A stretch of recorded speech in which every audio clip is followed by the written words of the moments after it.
meses y que fue un trabajo conjunto entre la Universidad Nacional de Colombia y la Contraloría General de Medellín, pero que uno, recordando, es el esfuerzo que se hace de muchos años de preocupación conjunta que tenemos varios de los que asistimos, digamos, a la organización de este evento frente a los asuntos ambientales.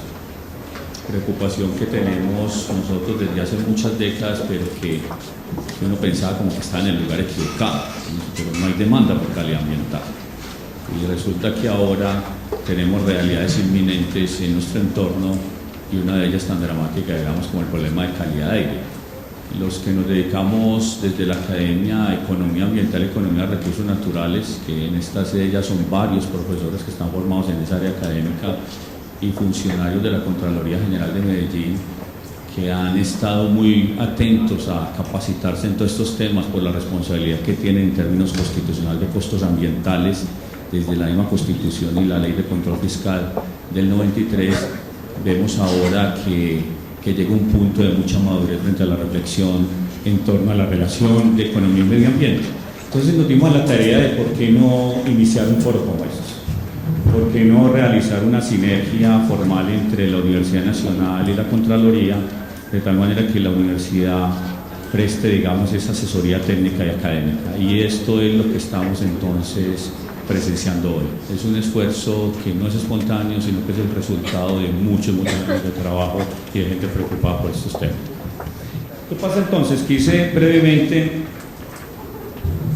llamar la atención sobre la relación ahora que hay entre ecosistemas, capital natural y calidad ambiental.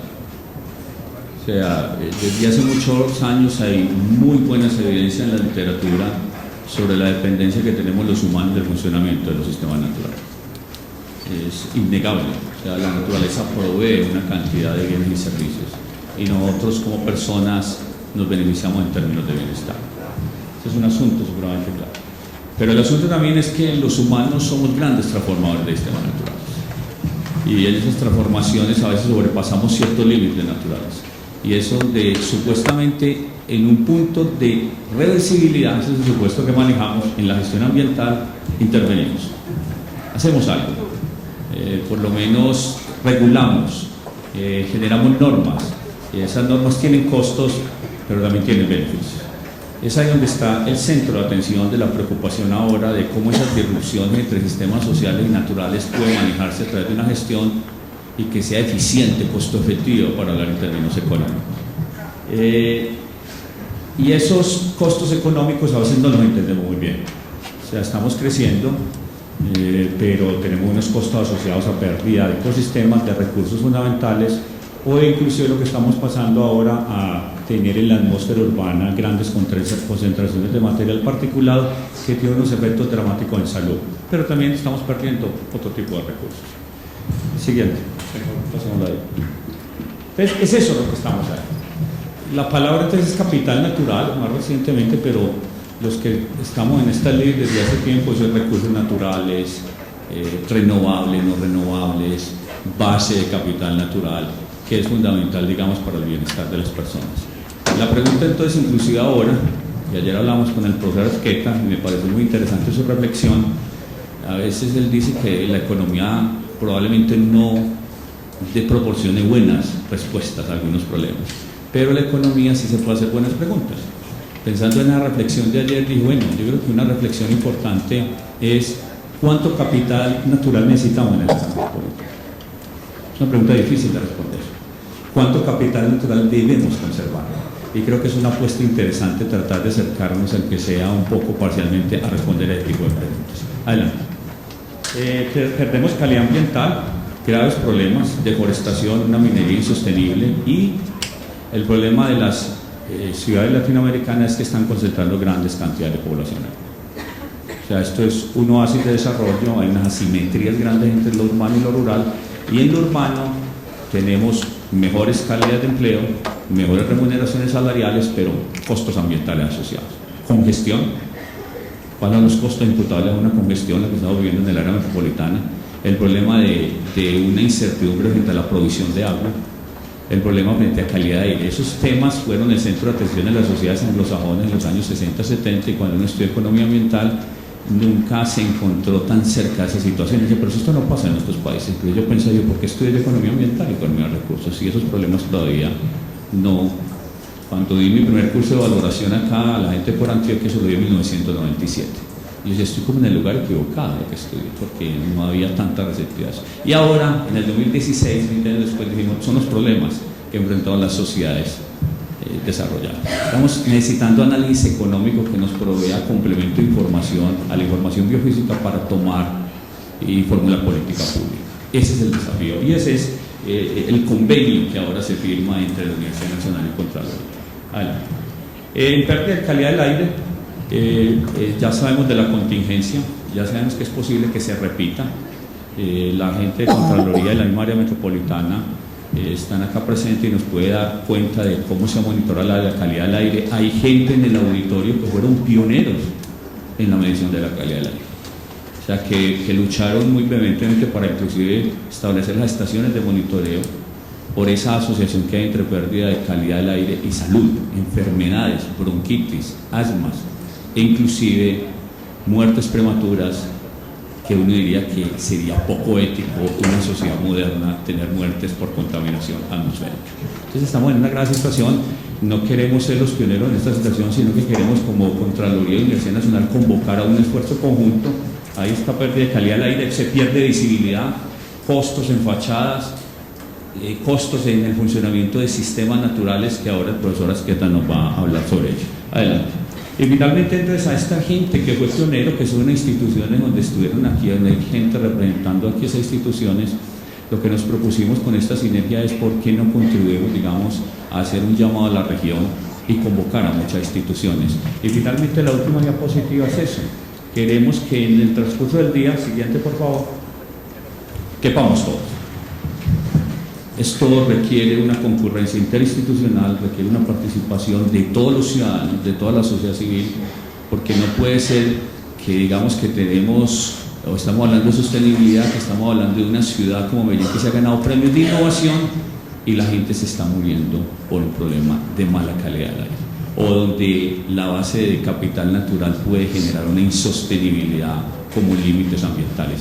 Es entonces el abrebocas que hago con mucha satisfacción, digamos, a este foro. Muchas gracias.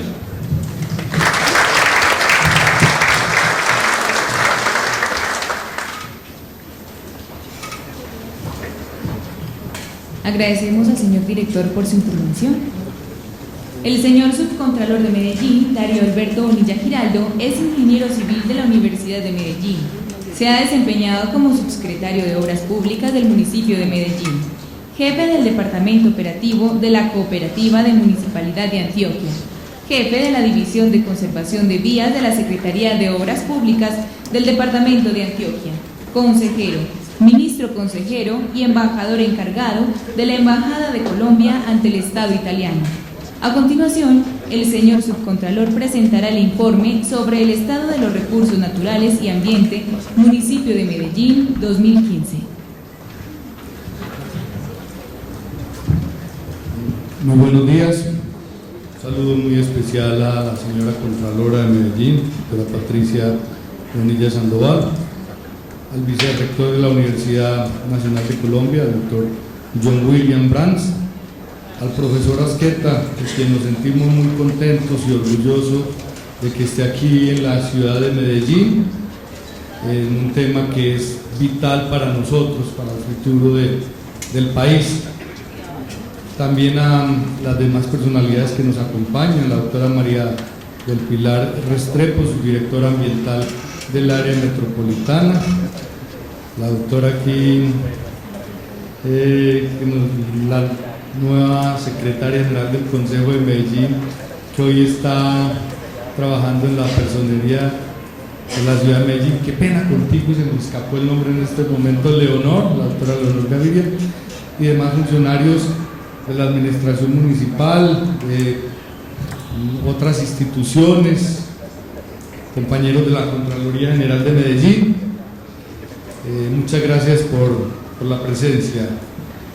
Este tema nosotros ya tuvimos la oportunidad de presentarlo en el Consejo de la Ciudad de Medellín, hace parte del informe de los recursos naturales y del medio ambiente que la Contraloría General debe presentar anualmente a la ciudad, y lo hace a través del Consejo de la Ciudad.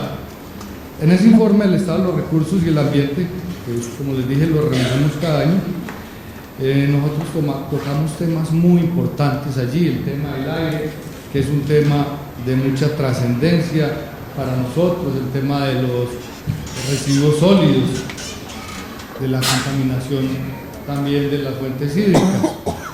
Nosotros vemos allí como Medellín, que es la segunda ciudad del país, cómo ha venido creciendo poblacionalmente. Teníamos en el año 1985 una población de 1.535.000 habitantes, y hacia el año 2015 tenemos una población aproximadamente de 2.464.000 habitantes.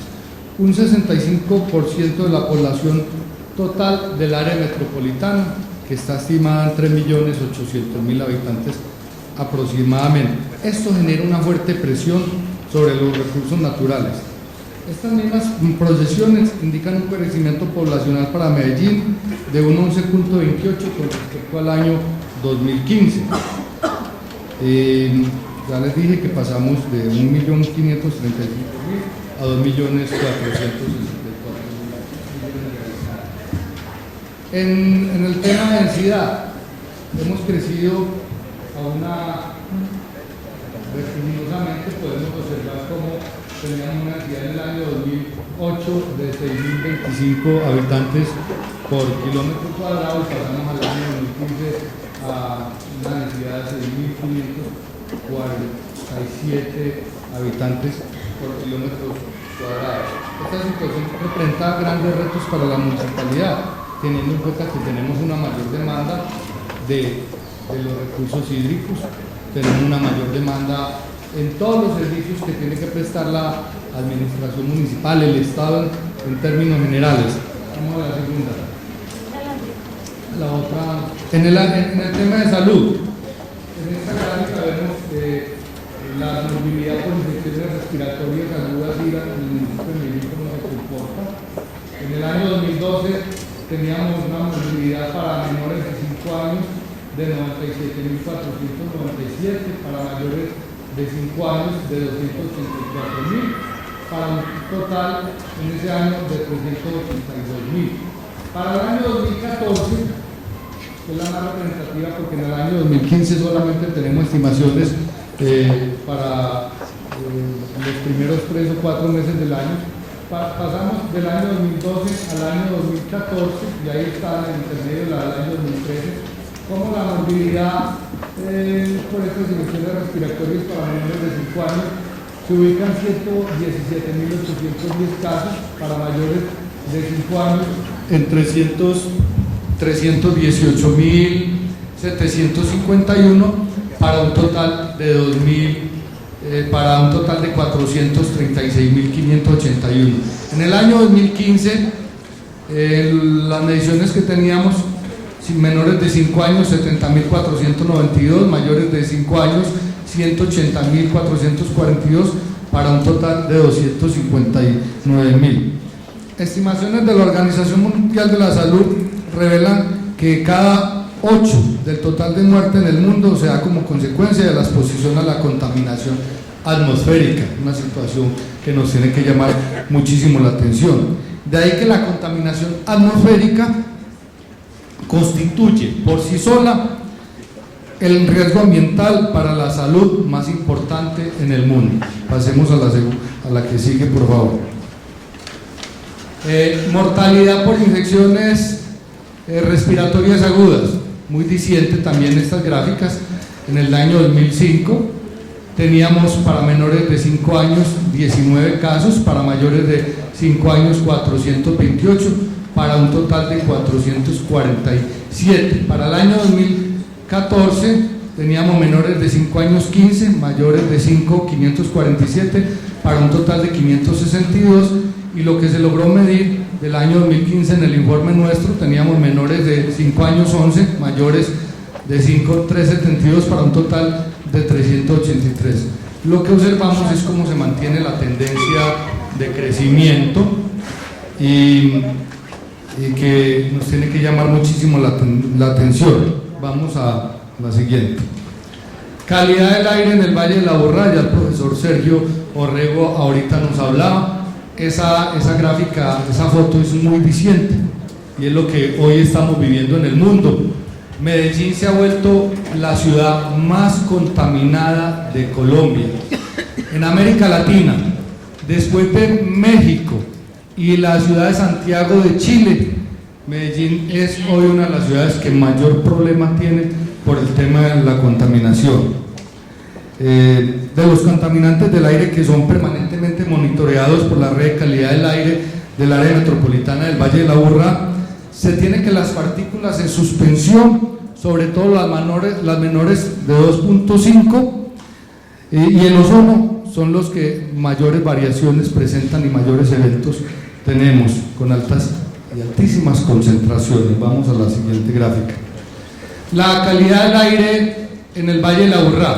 Ahí tengo una gráfica que nos muestra el número de estaciones y de equipos. Hay una estación móvil con 4 equipos. En Caldas tenemos otra estación. En La Estrella, allá tenemos 2 estaciones con 5 equipos. En La Estrella, Sabaneta, Itagüí, Medellín, que tiene 9 estaciones y 33 equipos. El Itagüí con 4 estaciones y 10 equipos son las ciudades que más estaciones tienen. En Bello una estación y 4 equipos, Copacabana, Girardota y Barbosa. Esto demuestra que se ha hecho un gran esfuerzo por parte de las administraciones para mantener una red de monitoreo que cuentan con unos equipos suficientes que nos miden las partículas suspendidas totales, partículas menores de 1 micra, partículas menores de 10 micras, las partículas menores de 2.5 micras, dióxidos de azufre, que es SO2, óxidos de nitrógeno, monóxido de carbono, sensores meteorológicos y lluvia ácida. Vamos a la siguiente, por favor. La calidad del aire en el Valle de la Aburrá. Ahí tenemos comparativos y vemos pues la tendencia creciente, sobre todo en el sur del Valle de la Aburrá. La estación de La Estrella es donde tenemos una situación más crítica, y la estación del Museo de Antioquia. El corazón del centro de Medellín es un sitio que presenta grandes problemas, donde está el Museo de Antioquia, precisamente donde está el edificio que funciona la Contraloría. Vemos pues las mediciones cómo están en los distintos colores, el más tenue en el 2012, luego se van aumentando la intensidad en el 2013, 2014, 2015, y la media, que es la raya horizontal, que la teníamos ahí, que está en 25, nosotros superamos. Solamente en la estación de la Facultad Nacional de Minas, aquí en este sitio donde estamos, en el año 2015 superamos levemente la norma y estamos por debajo en años anteriores. De resto, en casi todas las otras estaciones estamos muy por encima pues de esta situación. La calidad del aire, ahí están los números de esencias de la norma horaria y la octohoraria para el ozono en el año 2015. Están las distintas estaciones. En la estación Liceo Consejo, en el municipio de estación Liceo Consejo, yo creo que ese es en el municipio de Itagüí, ahí se ve como es crítica la situación. En Caldas, en la estación La Salle, en Miraflores también es muy llamativa la incidencia octohoraria en la ciudad de Medellín, y en la de Los Balsos son las estaciones más críticas donde nosotros podemos darnos cuenta cómo estamos en calidad del aire en la ciudad de Medellín. Vamos a la siguiente. En la calidad del aire del Valle de la Aburrá, el índice de calidad del aire ICA por estación de monitoreo, esta que es adimensional, pero ahí podemos ver cómo el color verde limón es buena, el amarillo es moderada, tenemos otro, el dañina, que es un color como más mostaza, y la roja, que es la dañina. Y podemos observar cómo en la estación La Estrella la situación es crítica, que está de muy dañina a la salud y peligrosa, ya prácticamente dañina a la salud, perdón, en rojo. Dañina a grupos sensibles, está como el color mostaza, pero lo que podemos observar es que en casi todas las estaciones tenemos una situación que no dice mucho, pues, y no nos da una indicación de que estamos muy bien en lo que tiene que ver con calidad del aire. Vamos a la siguiente. Esta otra gráfica que nos representa el CH4, el CO2 y el N2O, el óxido nitroso.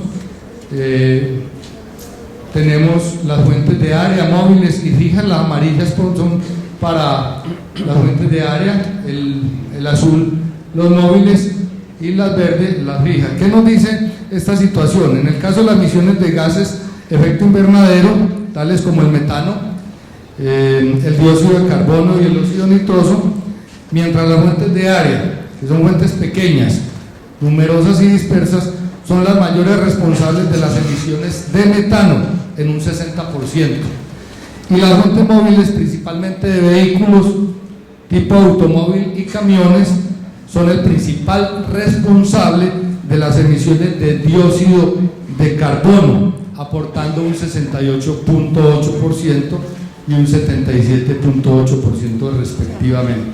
Vamos a la que sigue. Clima del Valle de la Aburrá. A partir del año 1976 vemos cómo tenemos prácticamente un incremento lineal del clima en la ciudad de Medellín. Estábamos en una temperatura en el año 1976 promedio de mediciones de 21.5 y 22 grados, y llegamos para el año 2015 a un aumento del 23.9. Deberíamos estar en una temperatura de 22.5, como nos lo muestra la rayita horizontal de color rojo. Todo esto es consecuencia del cambio climático, de la acción antrópica, de todo lo que hacemos día a día para que el clima llegue a esos niveles. Entonces queríamos mostrar esta gráfica que también es muy diciente. En movilidad, el parque automotor circulante estimado y matriculado. La franja amarilla nos muestra el parque automotor que circula en la ciudad de Medellín, y la azul los vehículos matriculados. Vemos cómo hay un incremento grande de los vehículos que circulan con respecto a los vehículos que están matriculados aquí en la ciudad de Medellín. Para el año 2015 nosotros tenemos 1.273.000 vehículos, y en el año 2009 teníamos 854.000. Y matriculados, mire la diferencia en los vehículos que hay matriculados en Medellín: 183.716, más casi 650.000 vehículos en ese periodo de tiempo circulaban en Medellín, que no estaban matriculados en la ciudad. Y para el año 2015 tenemos activos en Medellín matriculados 241.000 y circulan 1.273.000, más de 1.200.000 vehículos circulan en la ciudad de Medellín que no están matriculados. Quiere decir, esos vehículos no pagan impuestos en la ciudad de Medellín, no contribuyen al presupuesto del fisco municipal, para que se puedan con esos recursos tomar medidas para disminuir de alguna manera esa contaminación que tiene la ciudad. Eso tiene que llamar la atención, y esto nos sirve para que las administraciones municipales, no solamente la de Medellín, sino las de todos los municipios del área metropolitana, y el área metropolitana hoy representada aquí con la doctora María del Pilar, que es autoridad de tránsito en el área metropolitana, tome acciones, y que es la autoridad ambiental de la ciudad de Medellín. Nosotros en la Contraloría hemos venido llamando la atención porque necesitamos que hayan acciones concretas, porque las fuentes móviles son las que más generan contaminación, como lo vamos a ver ahorita en otra de las gráficas. Por favor, la que sigue. Y ahí está en esta gráfica representada, que es muy diciente, cómo el automóvil representa, la composición del parque automotor representa el 57%, los camperos el 26.48%, ahí tenemos más del 80% entre automóviles y camperos, las camionetas el 13%, las motocicletas representan el 11%, los camiones el 3%, los buses el 2%, los micros el 1%, en fin, ahí está la distribución de ese parque automotor en la ciudad de Medellín.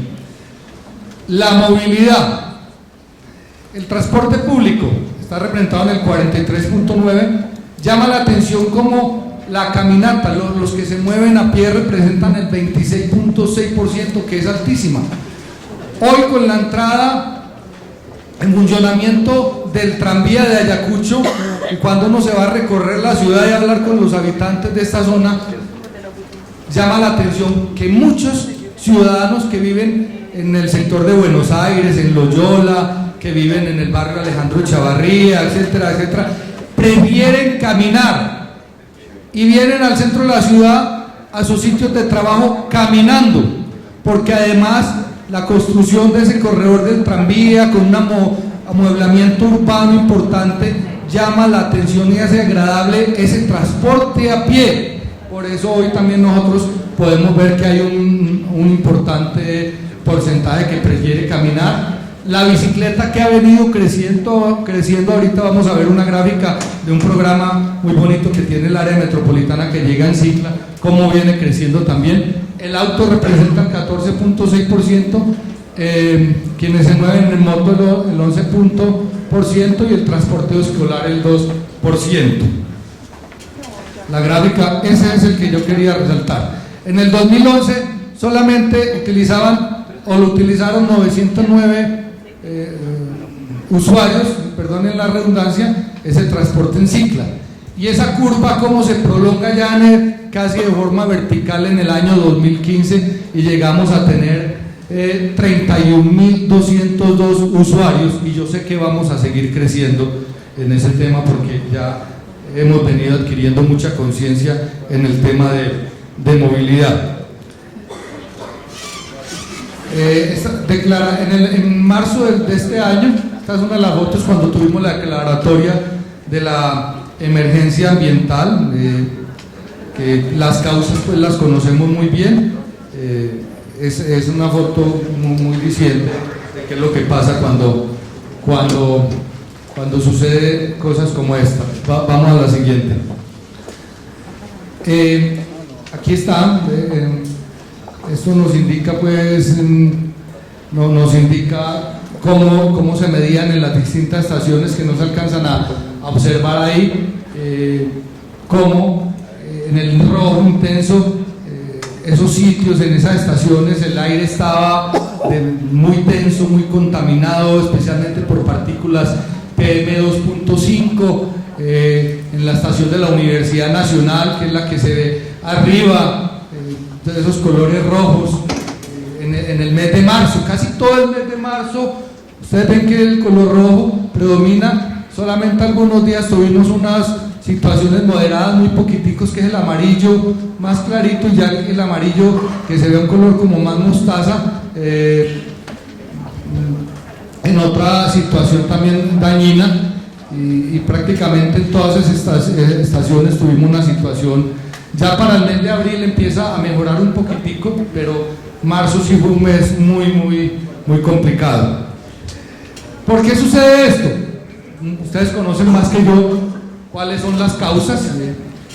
Una de ellas, pues, especialmente le hemos mencionado, por el alto flujo de fuentes móviles, por la ausencia de vientos,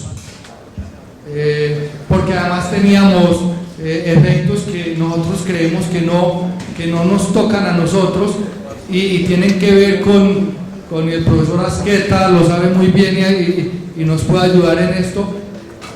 Los vientos que vienen del Sahara transportan arenas y transportan materiales que están en la atmósfera, y en algunos momentos nosotros vemos aquí también que el cielo es totalmente como color rojizo. Eso se debe a que nosotros esos vientos que vienen desde el Sahara y nos transportan todo ese tipo de partículas suspendidas en el aire, algún momento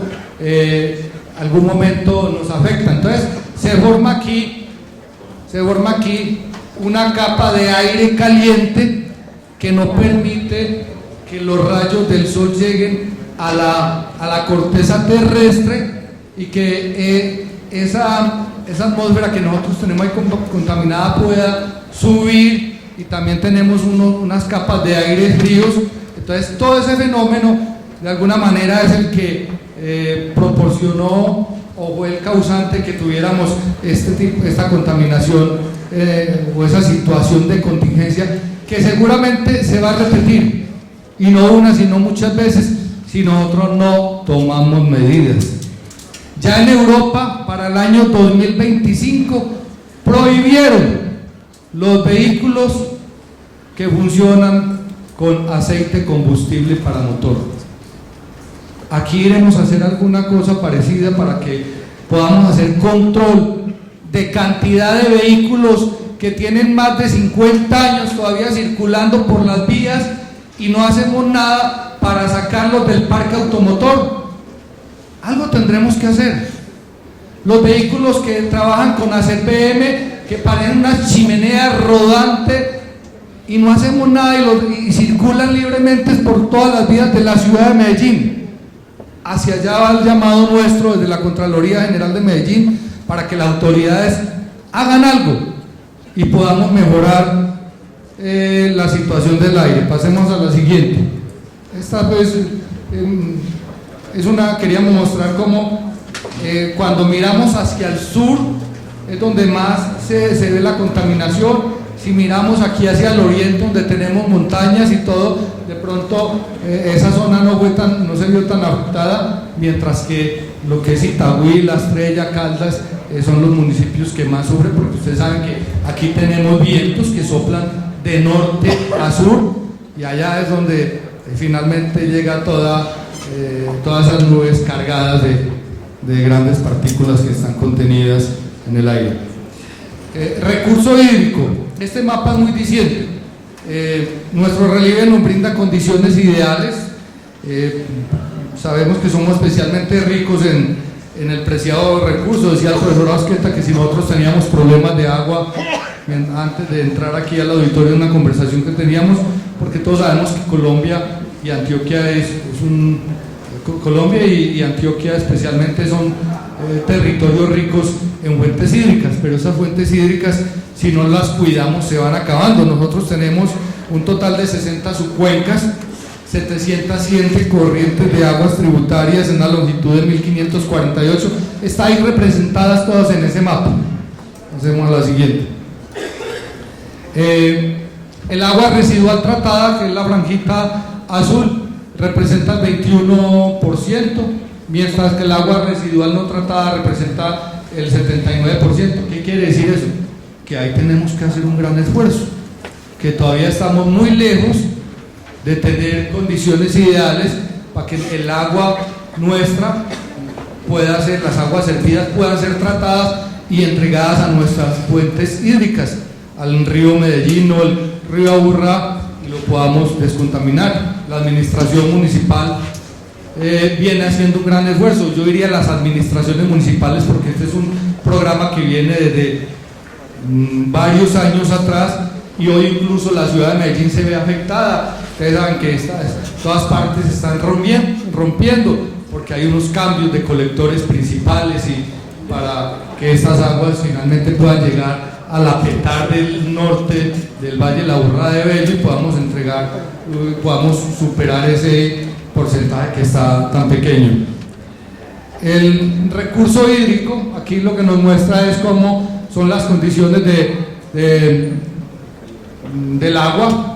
Es el índice de calidad de agua, muestreos realizados en el año 2015, como solamente por allá en la estación San Miguel tenemos una buena calidad, pero se va degradando a medida que vamos atravesando todo el Valle de la Burra hasta llegar a la parte del Puente Machado, que es el sitio más crítico, y después de pasar Niquía y Ancón Norte, que es otro sitio crítico, de pronto vamos recuperando un poco la calidad del agua.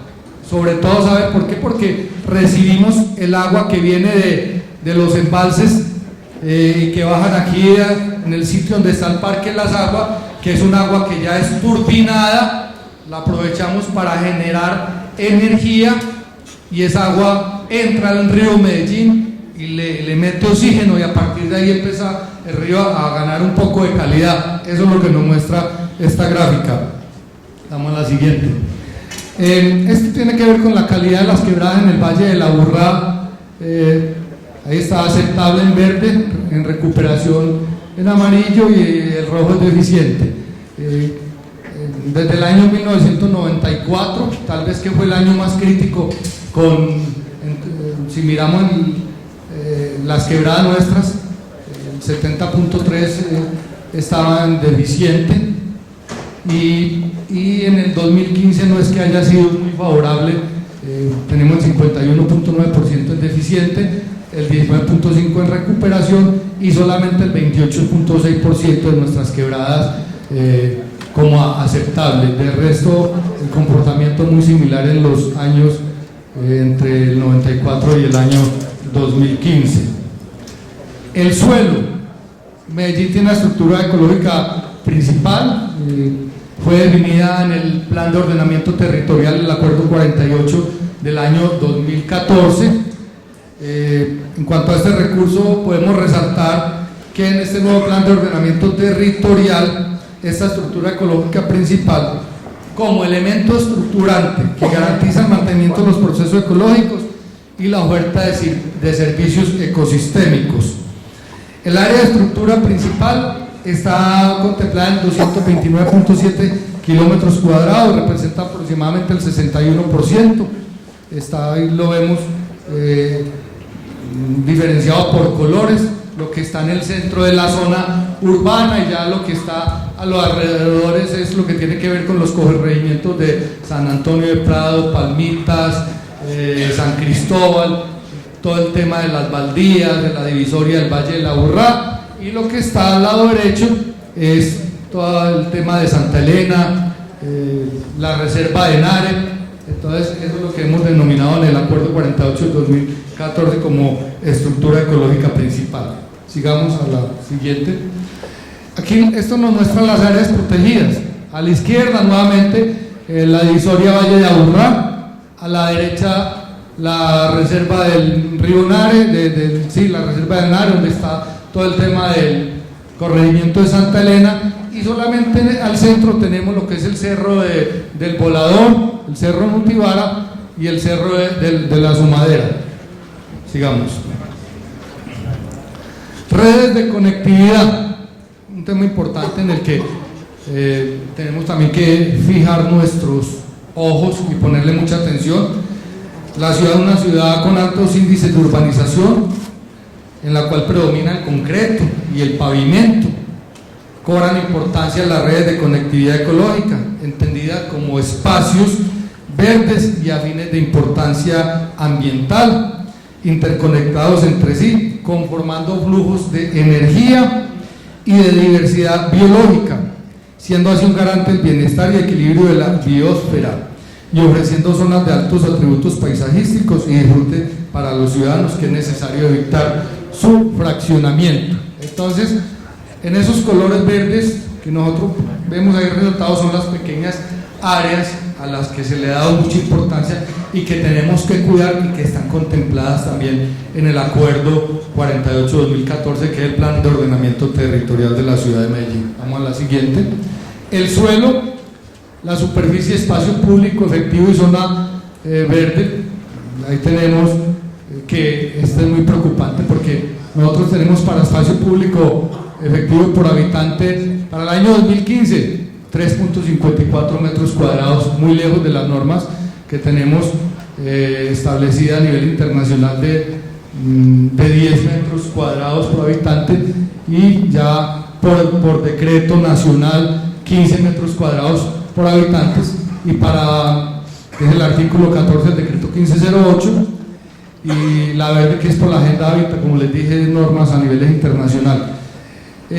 Superficie de zona verde por habitante, más preocupante todavía, estamos en el año 2015 en 1.87 metros cuadrados por habitante, y para el año 2008 teníamos 1.69, o sea que crecimos 0.18 metros cuadrados por habitante en 7 años. Nada, eso nos tiene que llamar la atención, porque hay que hacer un gran esfuerzo para invertir más en zonas verdes en la ciudad de Medellín. Hemos construido mucho cemento, muchos edificios. Aquí de pronto, recientemente tuve la oportunidad de estar en Santiago de Chile este año en el marco de una auditoría que la Contraloría estaba haciendo para Aguas Antofagasta, unas inversiones que tienen empresas públicas, y nos sorprendíamos de la cantidad de parques. Doctor Asqueto, usted que creo que está ahora en Santiago de Chile, la cantidad de parques que uno encuentra en esa ciudad para el disfrute de los ciudadanos, y aquí no hacemos, no nos atrevemos. Yo creo que nosotros tendríamos que dar un salto y comprar manzanas enteras y construir parques y zonas verdes para los ciudadanos, para el disfrute. Hay un interrogante grande, porque es una situación crítica. Pasemos a en el tema de biodiversidad, Medellín tiene una gran riqueza en fauna. Tenemos un total de 445 especies de aves, que representa un 8%. La Universidad Nacional nos ha entregado, el doctor John Williams, muchas gracias, un libro ahí donde está todo el tema de aves que hay aquí en la ciudad de Medellín. Aquí tenemos muy buenos estudios, tenemos que trabajar para proteger todas esas grandes especies. Somos muy ricos en la diversidad de aves, y no podemos bajar la guardia. Pasemos a la siguiente. En biodiversidad, la riqueza florística también en el Valle de la Aburrá es importantísima. Tenemos 1948 especies nativas representadas en 174 familias de plantas vasculares y 779 géneros. Residuos sólidos. ¿Qué estamos generando? Esta gráfica es en toneladas por año. En el año 2009 generamos 496.920 toneladas, hoy estamos generando 596.494 toneladas. El problema es que hoy Medellín no tiene una alternativa para la disposición de residuos sólidos. El Guacal, que además está a una distancia considerable de la ciudad del Valle de la Aburrá, no tiene su vida indefinida. Muy pronto se va a llenar, y hoy no tenemos solucionado el tema para la disposición de residuos sólidos. Municipios del sur, muy cercano a la ciudad de Medellín, tienen que llevar los residuos sólidos a otros departamentos. El municipio de México tiene que llevarlos a un municipio en el departamento de Caldas, lejísimos. Y hasta ahora no encontramos aquí una solución. Entonces ahí tenemos que tener muy presente ese tema, porque venimos creciendo. Entre el año 2009 y el 2015 casi 100.000 toneladas por año fue el aumento, y el crecimiento sigue disparado. Bueno, ya casi voy a acabar, me dicen que me quedan 5 minuticos. Inversión ambiental. Perdón, que esta otra gráfica, eso era lo que les quería decir también del relleno sanitario, la pradera, es muy creciente. Podemos pasar.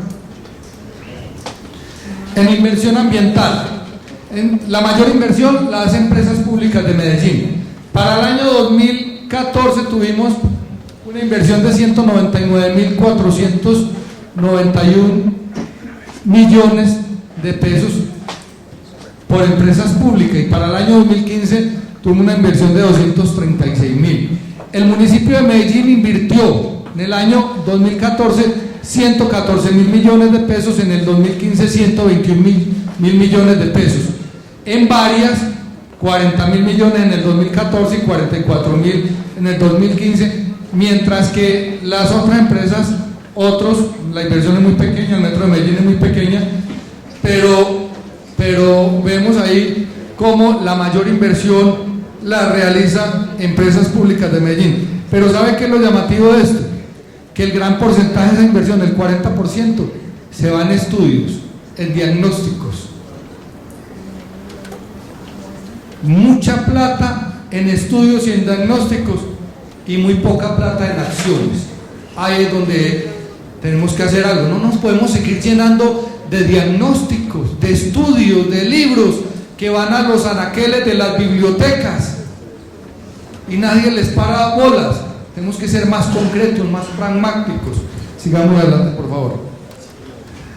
Esta es otra gráfica también con la inversión ambiental, ya por otros componentes, por aire. En aire fueron 22.000 millones, en fauna 22.000, en flora 50.000, en suelo 72.000, en agua 118.000 y en otros 193.000.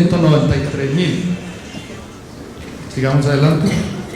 Y por último, esta es una foto muy diciente, ¿ven? Esto es lo que pasa aquí en la ciudad, en todas partes.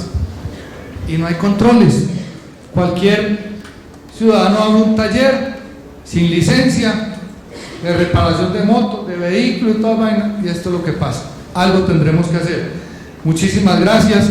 Esta era una presentación muy resumida, pero queríamos poner la consideración de ustedes.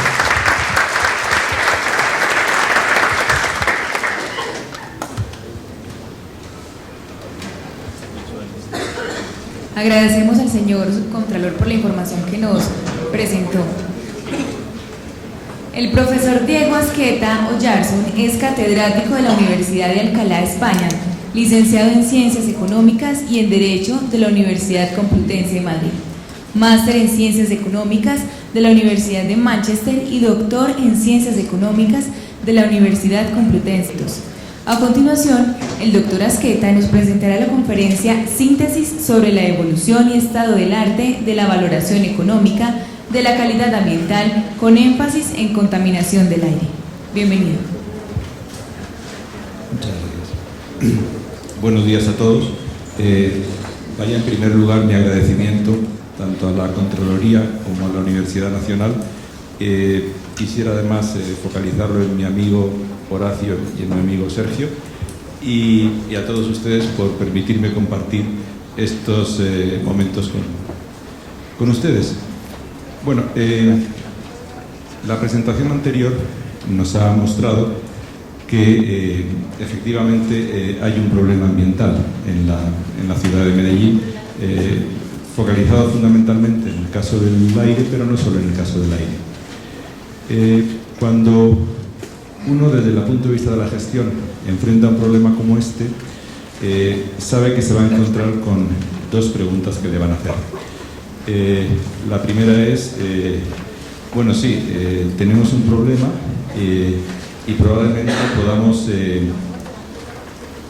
arbitrar algunas medidas para resolverlo, pero estas medidas van a ser muy costosas.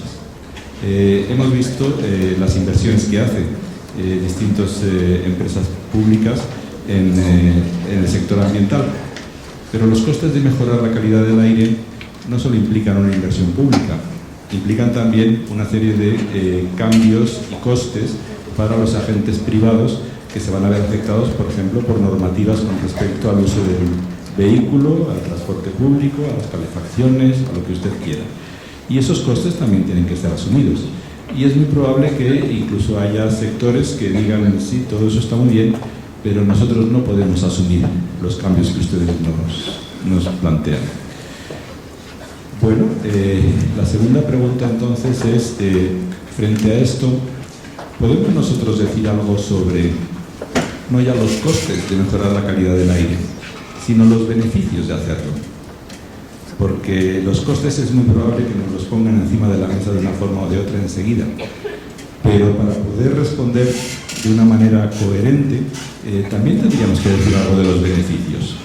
¿Qué supondría mejorar la calidad del aire? ¿Qué supondría, por ejemplo, alcanzar estas normas que la Organización Mundial de la Salud, distintas instituciones nos han dado sobre ello? Porque es que además esto nos permitiría también irnos acercando progresivamente a la segunda de las preguntas que uno debería hacerse siempre, y es: tenemos un problema de calidad del aire, tenemos un problema de calidad del agua. ¿Cuándo dejaríamos de tenerlo?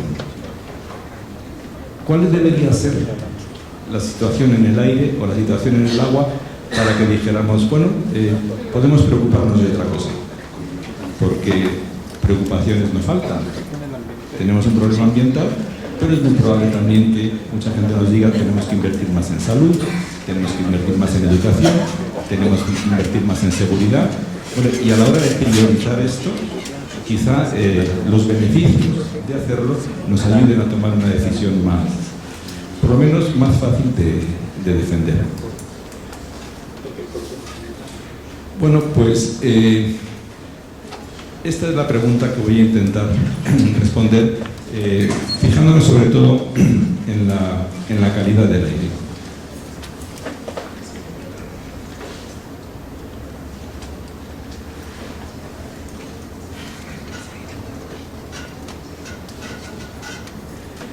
Bueno, el análisis económico ya lleva algún tiempo valorando cuáles son los beneficios de una mejor calidad ambiental.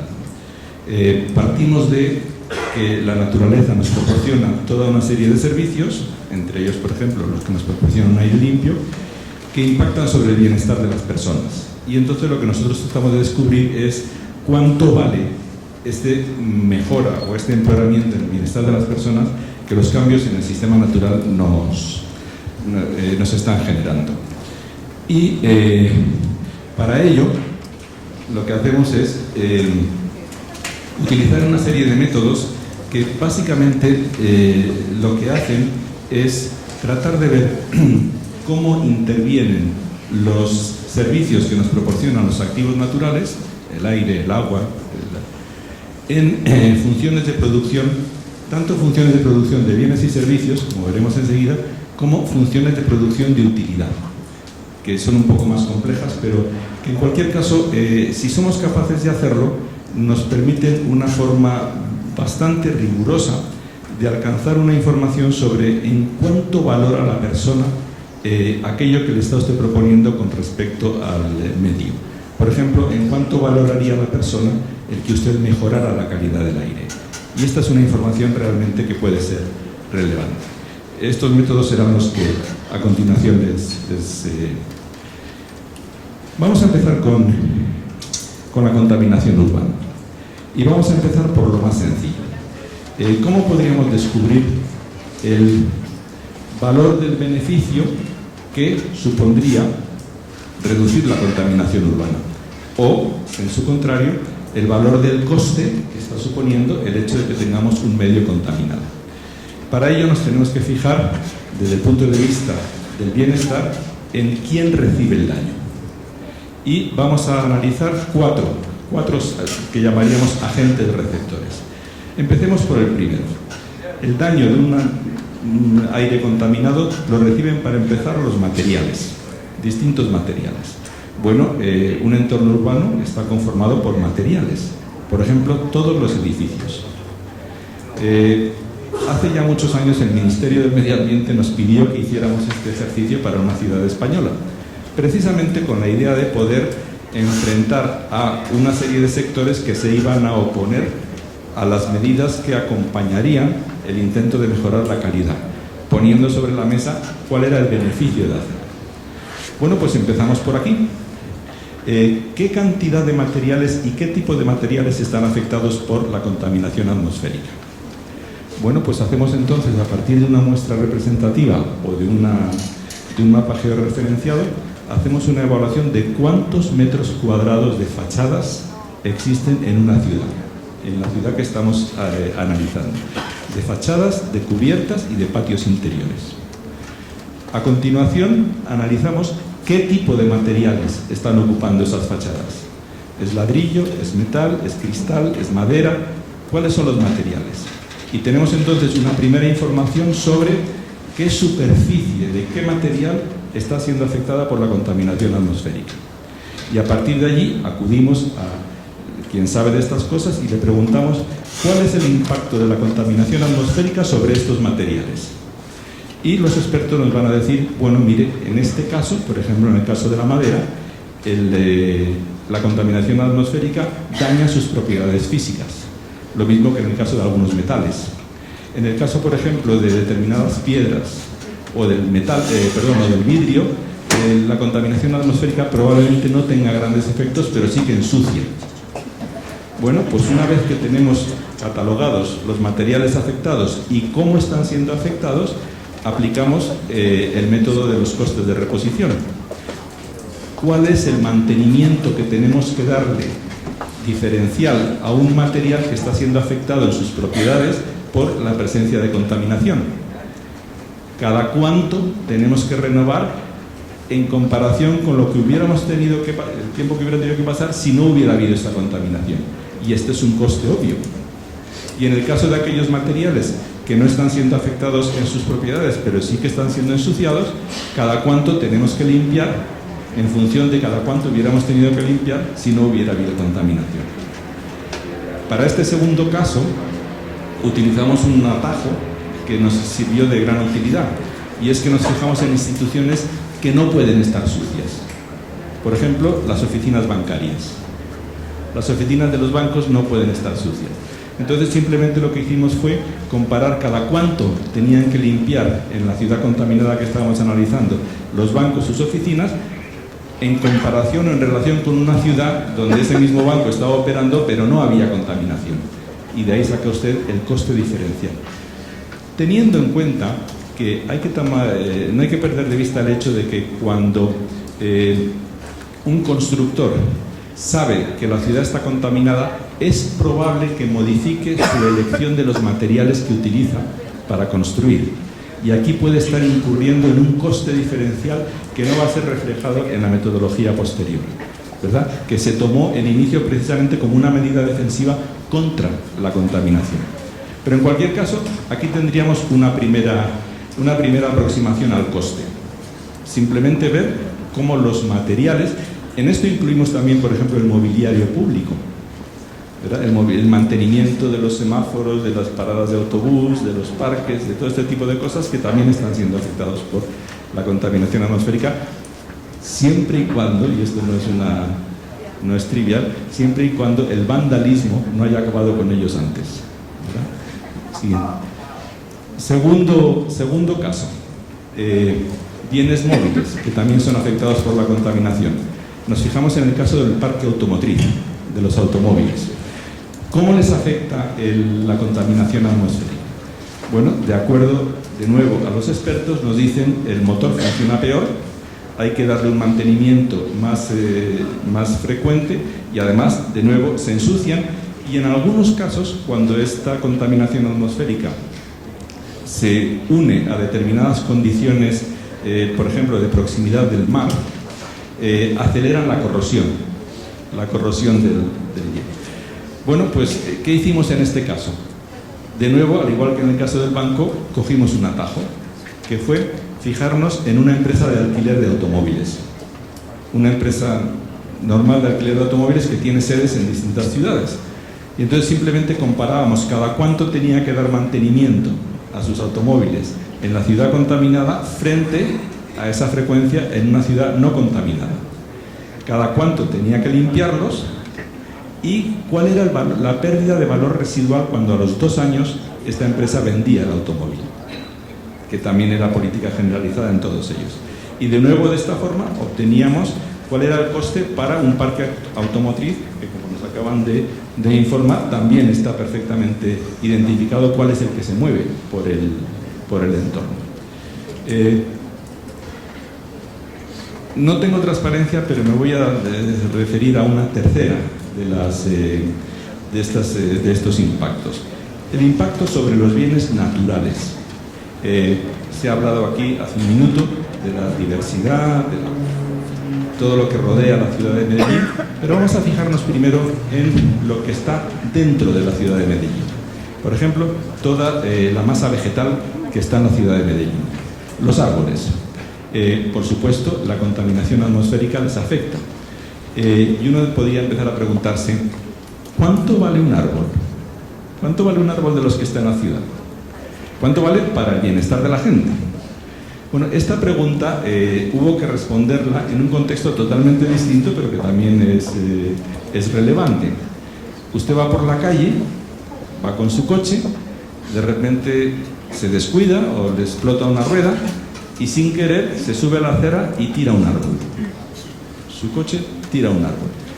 Bueno, por lo menos en España le tienen que poner una multa que está en función de cuánto cuesta el árbol que usted tiró, cuánto valía el árbol que usted tiró.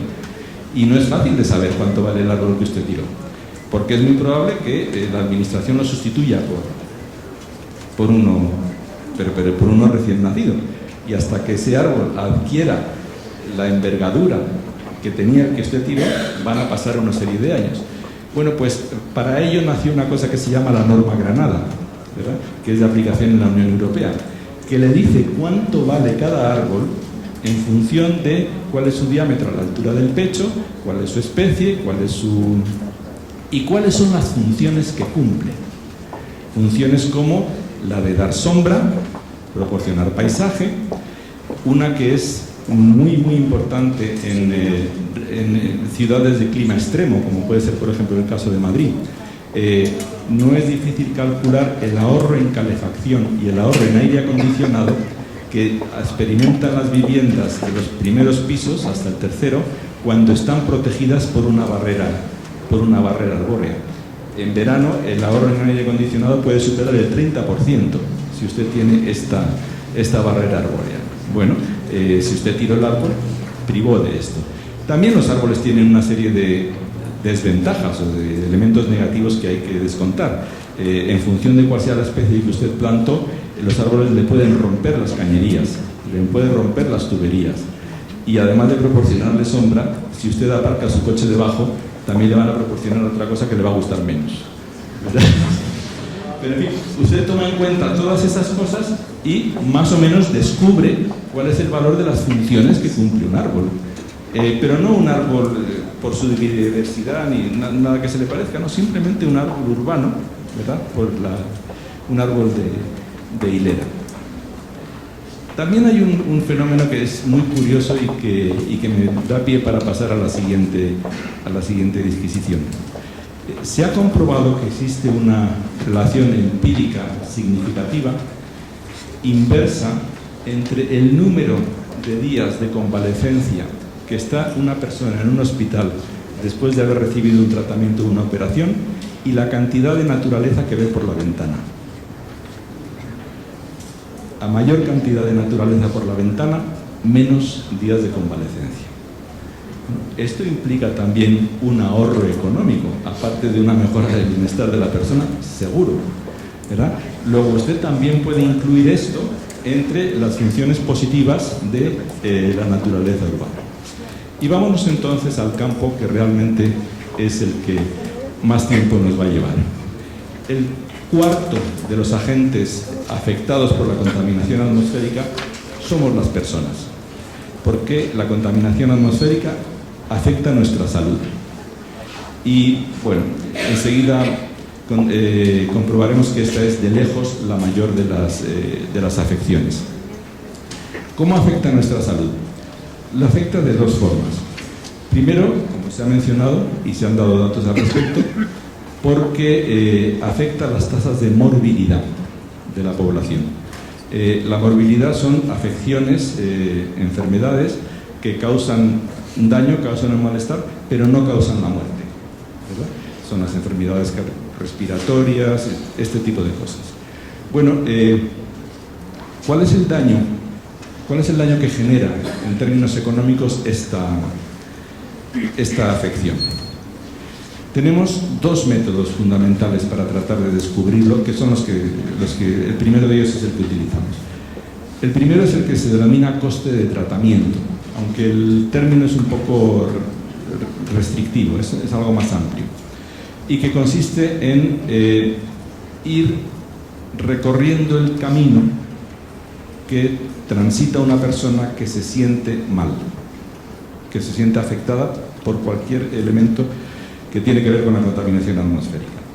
Entonces, recorremos con él el camino, o con ella, el camino que le lleva primero al médico general. Del médico general, a lo mejor hacerse unas placas. De las placas al especialista. Del especialista, vamos a ponernos en el peor de los casos, al hospital. Y unos cuantos días en el hospital y finalmente a su casa. Bueno, lo que hacemos es simplemente recorrer todos los costes que este trayecto generó para la sociedad. Para la sociedad. Generó un coste de tiempo. Tiempo del propio paciente. Tiempo del médico. Tiempo del médico especialista. Generó unos costes hospitalarios, unos costes de tratamiento, unas medicinas, una recuperación, lo que ustedes quieran. Todos estos son los costes asociados a la enfermedad. Pero además generó en muchos casos unos costes para la sociedad en términos del trabajo que esta persona no realiza porque se dio de baja. Tuvo una baja laboral. Entonces aquí tenemos que añadir la productividad marginal de la persona que cayó enferma. Cuando quien cae enfermo es un niño, en este caso no tenemos una baja laboral. La literatura supone que el niño no va a perder el curso escolar, sino que va a ser capaz de recuperar las clases a las que no va a asistir cuando se reintegre en el colegio. Pero lo que computamos entonces es el coste de oportunidad del tiempo del adulto que tiene que cuidar al niño mientras el niño está enfermo. Y luego también tenemos algunas matizaciones como son los días de trabajo restringidos, que son los días en los que usted se encuentra mal, pero no tan mal como para no ir al trabajo. Aquí hay una diferencia sustancial, por ejemplo, entre los trabajadores por cuenta ajena y los trabajadores autónomos, ¿verdad? Que en muchos casos, aun cuando se sientan mal, no pueden prescindir de ir a su trabajo. En este caso, el cómputo se hace tomando en cuenta un porcentaje de su productividad marginal, porque se supone que aunque la persona trabaje, no rinde como si estuviera bien de salud. Este es el primer método y es el que ustedes van a encontrar casi siempre reflejado en la literatura y es el más utilizado, pero a sabiendas de que es un método que deja fuera un elemento muy importante del coste. Por eso es un mínimo. Cualquier cosa por encima, pero nada por debajo. Porque nos está dejando fuera un elemento fundamental que es el coste del sufrimiento. Del sufrimiento tanto de la persona que cae enferma, que preferiría no estarlo, y que no solo sacrifica su tiempo de trabajo, sino también su tiempo de ocio, pero también de aquellas personas que tienen un vínculo afectivo con la persona que está enferma. Algunos de ustedes, como yo, son padres de familia y saben que cuando un hijo cae enfermo, no solo hay un problema de los que les acabo de mencionar, sino que usted lo pasa mal. Y ese elemento no está contemplado en esta metodología. Por eso decimos que es una metodología de mínimos. Ahora, el segundo método, el de las funciones de producción de salud, una de estas funciones de producción de utilidad que les mencionaba al comienzo, este sí que lo computa, pero este es muchísimo más costoso y son muy pocos los casos en los que se ha aplicado, porque consiste consiste en hacer una muestra representativa de población y analizar cuáles son los costes de la familia en salud, tanto directos como indirectos. Y a partir de allí, muchos de ustedes son economistas, derivamos las funciones de gasto y lo que hacemos es comparar la función de gasto en dos situaciones alternativas en relación con la calidad del aire o con la calidad del agua. Cuando empeoramos la calidad del aire, es probable que el gasto en salud de la familia aumente. O cuando mejoramos la calidad del agua, es probable que el gasto en salud de la familia se reduzca.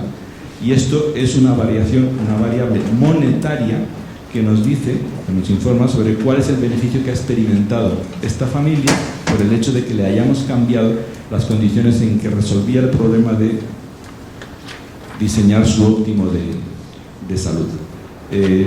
Como les digo, es más costoso, pero este sí que incluye los costes de sufrimiento. Pero Sensu contrario, y a diferencia de lo anterior, nos va a dar resultados que, además de incluir este elemento, van a ser diferentes al que nos daba la metodología anterior, por algo que ya les he mencionado antes. Cuando una familia decide cuáles van a ser sus gastos en salud, esa decisión no es independiente de que el cabeza de familia sea autónomo o sea trabajador por cuenta ajena. Porque si es trabajador por cuenta ajena, sabe que normalmente su baja laboral será cubierta y no perderá ingresos, mientras que si es autónomo ese no va a ser el caso. Y lo mismo si los costes de la enfermedad están cubiertos o no por la seguridad social. Esos elementos le van a influir a usted sobre cuánto decide gastar en salud. Por eso, lo que decíamos es que, como pasa muchas veces en economía, cuando aplicamos estos métodos, usted nunca debería sorprenderse de que los resultados a los que llega sean distintos en función del método que está utilizando. Es más, podría decirse que lo que realmente le debería preocupar es que fueran iguales, ¿verdad? Lo que sí tiene que tener muy claro es que necesita usted ser capaz de explicar por qué son distintos, porque de hecho distintos van a ser. Y vamos con el siguiente. ¿Qué ocurre cuando las implicaciones afectan las tasas de mortalidad de las personas? Cuando tenemos muertes prematuras. Bueno, aquí tenemos dos posibles causas asociadas con la contaminación atmosférica. Una, quizá menos presente, pero que también es muy relevante, es la que se origina cuando la contaminación atmosférica, en función de determinadas condiciones atmosféricas, de temperatura y humedad, genera lo que se denominan nieblas fotoquímicas. Y estas nieblas fotoquímicas en vías de alta circulación y de circulación rápida generan accidentes. Bueno, estos accidentes de tráfico, que en muchas ocasiones tienen causas mortales precisamente, o tienen consecuencias mortales por el sitio donde se están produciendo, generan muertes prematuras que tienen que estar asociadas a la contaminación atmosférica porque fue quien las generó. Y la segunda, la causa más analizada y más estudiada, es la que tiene que ver con las enfermedades que le causa la contaminación atmosférica y que le pueden causar la muerte, cardiovasculares, respiratorias, lo que quiera que sea. Y hemos visto antes cómo estos impactos se analizaban por segmentos de población. Bueno, ¿cuánto vale? ¿Cuánto vale el daño, la pérdida de bienestar que genera el que estas personas mueran? En su contrario, ¿cuánto valdría el beneficio de que estas personas no murieran? El evitar estas muertes prematuras.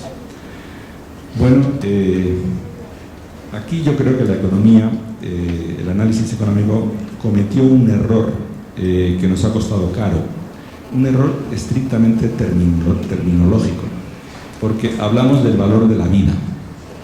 Y claro, a un economista, cuando uno le va y le dice es que la vida humana vale tanto, pues se le ponen los pelos como escarpias, ¿verdad?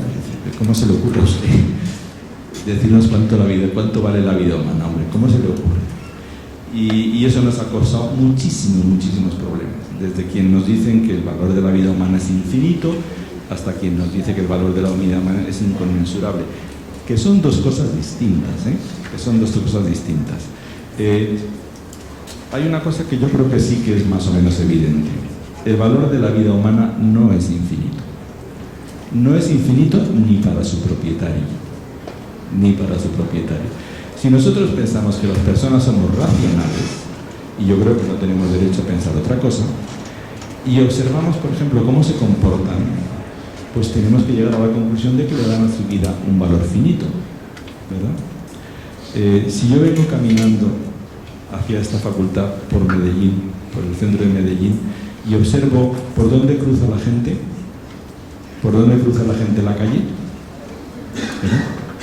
Bueno, observo que no todo el mundo espera a que el semáforo se ponga en verde, muchos ni siquiera esperan a que haya un semáforo o que haya un paso, cruzan por donde están.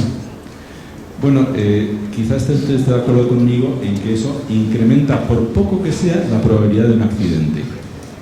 Un accidente que podría tener consecuencias mortales. Bueno, por poco que sea. Pero usted sabe como yo que las matemáticas nos dicen que cualquier número multiplicado por infinito tiene como resultado infinito. Luego, si nosotros le diéramos un valor infinito a nuestra vida, no estaríamos haciendo eso. ¿Eso qué nos indica? Que por pequeña que sea la probabilidad, ese incremento en la probabilidad de muerte para nosotros vale menos que el medio minuto que nos ahorramos por no ir a donde está el semáforo o por no esperar a que el semáforo se ponga verde, ¿verdad? Y nos tienen que obligar a ponernos un casco en la moto, si no, no nos lo pondríamos, porque el valor que le dan, en este caso ustedes, yo no, al no despeinarnos, es superior a lo que incrementa la... O sea que nuestro valor, el valor que nosotros mismos le damos, ustedes de los míos, el valor que nosotros mismos le damos a la vida no es infinito. ¿Que es inconmensurable? Seguro, seguro. Pero es que lo que el análisis económico hace es encontrar el valor que la gente le da a cambios en la probabilidad de muerte, no a perder su vida, que eso no tiene ningún sentido, no, a cambios en la probabilidad de muerte. Y eso es lo que nos descubren los salarios hedónicos que están ahí mencionados. Este es un método muy recurrente, el más utilizado en la literatura, que nos dice, mire, las personas que tienen que realizar un trabajo en condiciones de riesgo mayor de las normales exigen una compensación por ello. Bueno, pues a partir de esta compensación nosotros derivamos, es una compensación que las personas exigen y luego aceptan voluntaria e informadamente. Normalmente habrá sido el sindicato quien haya negociado esta compensación. Bueno, pues a partir de allí lo que hacemos es derivar cuál es el valor que esta persona le da a este incremento en su probabilidad de muerte. Cuánto exige como compensación para aceptarlo. Y a partir de allí se deriva lo que es el valor de una vida estadística, ¿verdad? Porque simplemente sumando, si usted acepta una probabilidad de muerte de un 1 por 1000, si usted toma 1000 y suponga que usted acepta una probabilidad de muerte de un 1 por 1000 y para aceptarla exige una cantidad de dinero. Bueno, yo pongo esa cantidad de dinero en esa mesa y la pongo 1000 veces. La pongo 1000 veces. ¿Qué he conseguido con la cantidad de dinero que hay en esa mesa? Pues he conseguido que un colectivo de 1000 personas se ponga voluntariamente en una situación en la que todos saben que uno de ellos pierde la vida. Bueno, pues eso es lo que se denomina el valor de una vida estadística. ¿Cuál es el chiste del truco? Que todos piensan que no va a ser él, ¿verdad? Por eso se llama estadística, porque nadie sabe la vida de quién. Cuando la vida tiene nombre y apellidos, se acabó este método, no funciona. Simplemente sería no ético utilizarlo. Pero es que cuando usted toma la decisión, no sabe la vida de quién. Es más, en el caso que nos está preocupando ahora, cuando usted decida reducir la contaminación urbana en la ciudad de Medellín y sepa que eso va a ahorrar X muertes prematuras, ¿me puede usted decir el nombre y apellidos de las personas cuya vida está usted salvando? No lo sabrá jamás. Esos son vidas estadísticas. Son vidas estadísticas cuyo nombre y apellido se desconocen. Y esto es lo que descubrimos con los salarios hedónicos. 1,5 millones de euros aproximadamente por cada vida estadística. Cuidado, siempre teniendo en cuenta que estamos haciendo el cálculo en un punto de riesgo, en una función que normalmente será logística y muy pronunciada, que por lo tanto no podremos extrapolar a otros puntos de riesgo, ¿verdad? Este es el valor de cambios en la probabilidad de muerte a partir de un punto de partida. O sea, ese valor no es generalizable. Usted tiene que buscar siempre el punto de la pendiente en el que está usted moviéndose. En ocasiones importa la edad de la persona. En el caso de la contaminación atmosférica, además, porque sabemos que la contaminación atmosférica impacta relativamente más sobre personas de mayor edad. Y en este caso, las vidas estadísticas nos dan un valor uniforme para toda la población. Pero déjenme ponerles un ejemplo. Usted está al frente de un ayuntamiento que tiene dos alternativas de inversión. Las dos cuestan lo mismo y las dos tienen el mismo beneficio en términos de vidas, de muertes prematuras evitadas. Usted tiene que llevar a cabo la desaparición de un cruce, de una calle, donde todos los años mueren 2 personas. Y lo que usted tiene delante de la mesa es un proyecto que le hará que los coches pasen por debajo y soterrar el cruce y las personas entonces no. El coste es el mismo de las dos alternativas y el beneficio idéntico. En cualquier caso usted salva 2 vidas al año. La alternativa A es hacer esto a la salida de un colegio, porque los niños salen despistados, salen jugando y todos los años hay algún accidente mortal. La alternativa B es hacer lo mismo, pero no a la salida de un colegio, a la salida de una residencia de ancianos, porque los ancianos salen despistados, salen desorientados y todos los años mueren 2. ¿Cuál prefiere usted? ¿Cuál cree usted que da más beneficios a la sociedad? Todos han respondido lo mismo porque son jóvenes, ¿verdad? Pero bueno, la persona que respondió, por supuesto, el colegio, ¿verdad?, me está diciendo que discrimina en función de la edad de la persona.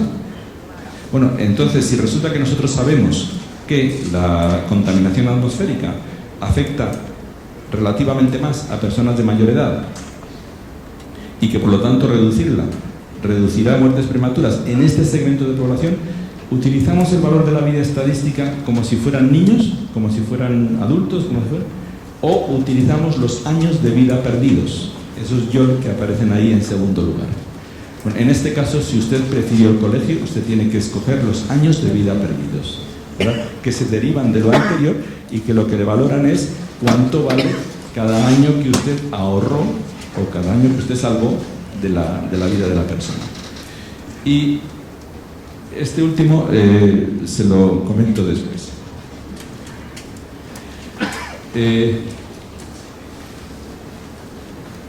Este ya lo hemos visto. Este también. Y este también. Déjenme terminar mostrándoles un caso de estudio que es paradigmático, que ya es de mucha utilidad en estos contextos, aunque se plantea en un contexto más amplio. Un programa de la Unión Europea, que está ahora en su segunda fase, que trata de monetizar los costes ambientales de generar energía eléctrica o de transportar personas o carga dentro de la Unión Europea. Bueno, quizá no se lea muy bien, pero el foco está de nuevo en la contaminación atmosférica. Y en esta tablita están las categorías de impacto: la salud, morbilidad, mortalidad, los materiales, en fin, lo que ven ustedes en la primera de las columnas. El segundo lugar, cuáles son los contaminantes que afectan estos agentes receptores, y en tercer lugar, cuáles son las afecciones. Y esto es lo que este proyecto ha medido, analizando distintas centrales de generación de energía eléctrica en el ámbito de la Unión Europea y distintos medios de transporte. Este es el método seguido, y esto es interesante y por eso lo traigo aquí, porque le permite también articular cuál sería una política de lucha contra la contaminación. ¿Dónde debería usted concentrarse? Para empezar, se analizan las fuentes de contaminación. En el caso de energía eléctrica son centrales, en el caso del transporte son vehículos de todo tipo moviéndose dentro de una ciudad. En segundo lugar, y esto es fundamental, ¿cuáles son los modelos de dispersión? Porque usted sabe cuál es el catálogo de productos emitidos en un punto, allí donde está la chimenea de la central o donde está el vehículo que se está moviendo, pero eso se dispersa en la atmósfera y a veces viajando hasta cientos de kilómetros. Luego, en segundo lugar, se introducen modelos de dispersión. En tercer lugar, usted cruza eso con los agentes receptores que hay sobre el suelo, porque lo anterior le ha dicho cómo cambió la concentración de contaminantes en una columna de aire que está encima de una hectárea. Usted tiene que saber qué hay debajo de esa hectárea, si hay un cultivo, si hay un río, si hay una ciudad o qué es lo que hay. Y ahí introduce lo que se llaman funciones exposición-respuesta. ¿Cómo afecta este cambio en la concentración de contaminantes a aquello que hay en el territorio, sean personas o sean cultivos? Y finalmente añade la valoración monetaria que... Miren este como ejemplo.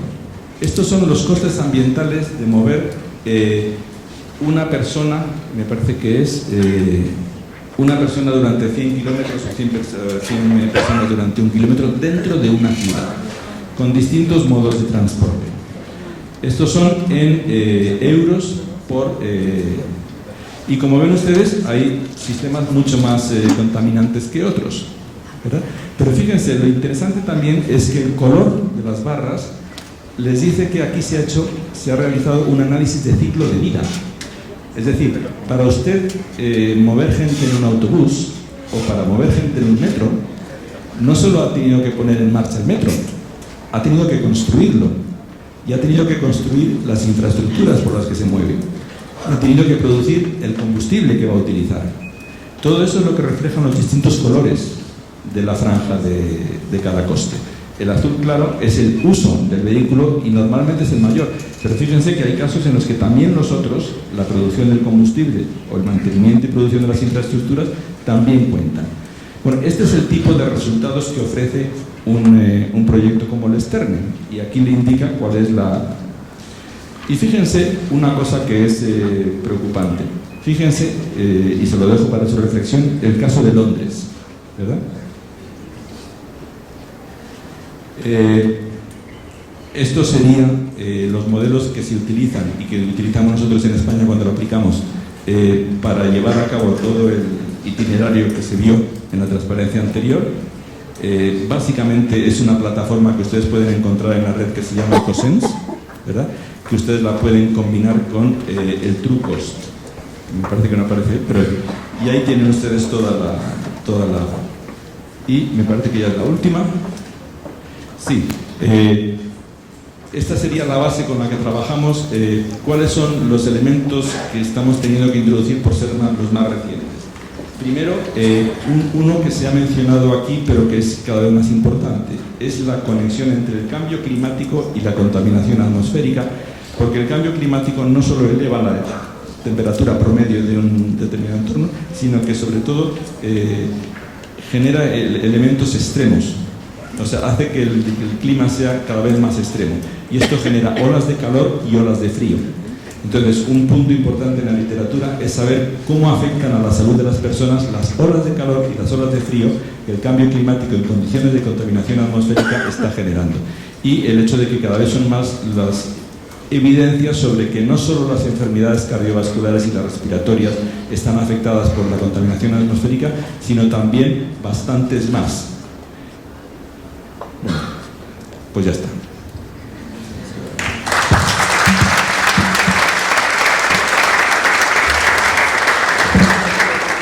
Agradecemos la grata y oportuna exposición del doctor Asqueta.